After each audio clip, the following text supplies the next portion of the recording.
نئے سال کا آغاز ہو رہا ہے، اور اس موقع پر میں گفتگو اپنی ماؤں، اپنی بہنوں، اپنی بیٹیوں سے کر رہا ہوں، اور دیگر تمام افراد جو میری اس گفتگو کو سن رہے ہیں وہ ایک بات اچھی طرح سمجھ لیں کہ حضور اکرم صلی اللہ علیہ وسلم کے اعلان نبوت سے قبل جو سن کی ترتیب تھی اسے عیسوی سن کہتے، عیسوی۔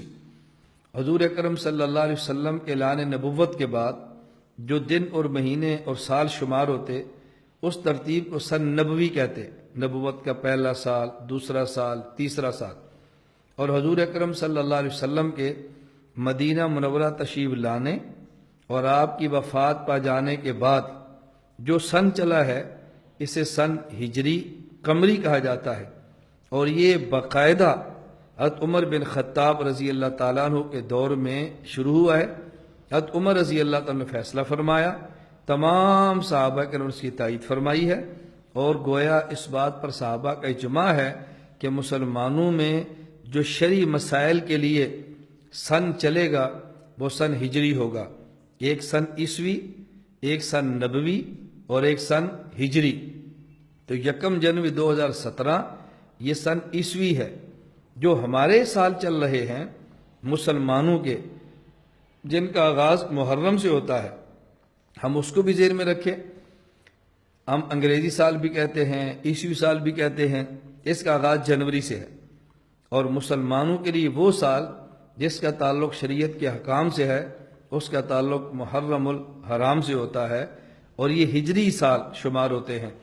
تو جس طرح آج بڑی شد و مت کے ساتھ نئے سال کا تذکرہ کیا جاتا ہے، پرانے سال کے تذکرے ہوتے ہیں، اور اللہ ہم سب کی حفاظت فرمائے، 31 دسمبر کو فحاشی اور عریانی کا سیلاب امنڈ آتا ہے، اور ہمارے وہ مسلمان بھائی جو ان خرافات میں شریک تو نہیں ہوتے لیکن نئے سال کی مبارکیں وہ بھی پیش کرتے ہیں۔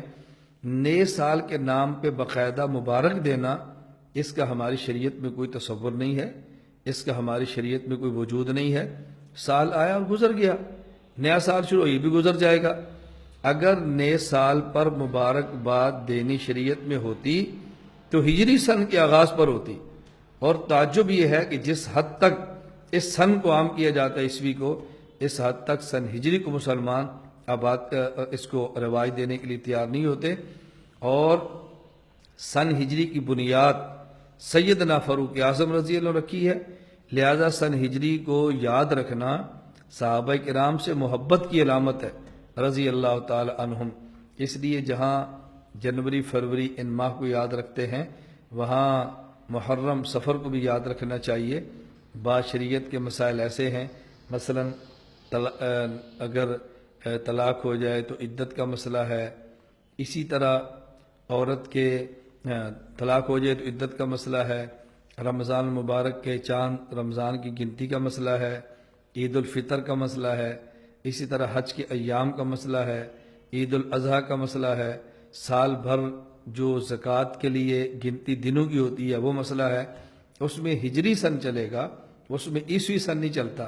تو جنوری سے زیادہ بحیثیت مسلمان ہمیں محرم و سفر کو یاد رکھنا چاہیے۔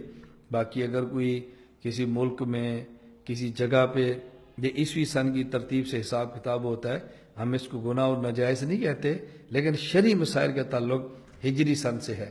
اللہ پاک ہم سب کو توفیق عطا فرمائے۔ میں آپ کی خدمت میں گزارش کروں گا کہ ہم اس بات کا اہتمام کریں کہ شریعت کو مقدم رکھیں، سنت کو مقدم رکھیں، اپنی پوری زندگی دین کے مطابق گزارنے کی کوشش کریں۔ اللہ تعالی ہم سب کو شریعت پر عمل کرنے کی توفیق عطا فرمائے۔